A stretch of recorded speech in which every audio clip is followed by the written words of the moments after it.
شروع اللہ کے نام سے جو بڑا مہربان نہایت رحم والا ہے۔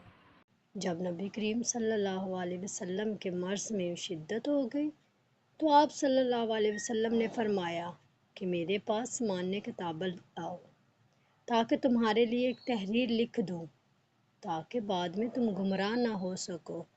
اس بار حضرت عمر رضی اللہ تعالیٰ عنہ نے لوگوں سے کہا کہ اس وقت آپ صلی اللہ علیہ وسلم پر تکلیف کا غلبہ ہے اور ہمارے پاس اللہ کی کتاب قرآن مجید ہے جو ہمیں ہدایت کے لیے کافی ہے۔ اس پر لوگوں کی رائے مختلف ہو گئی اور شور و غل زیادہ ہونے لگا۔ آپ نبی کرم صلی اللہ علیہ وآلہ وسلم نے فرمایا میرے پاس سے اٹھ کھڑے ہو، میرے پاس جھگڑا ٹھیک نہیں ہے۔ اس پر ابن عباس رضی اللہ تعالیٰ عنہ یہ کہتے ہوئے نکل آئے کہ بے شک مصیبت بڑی سخت مصیبت ہے، وہ چیز جو ہمارے اور رسول اللہ صلی اللہ علیہ وسلم کے اور آپ کی تحریر کے درمیان حائل ہو گئی۔ یا اللہ اپنے پیارے حبیب کے صدقے ہماری زندگیوں کو پرسکون اور آرام بنا دے، آمین۔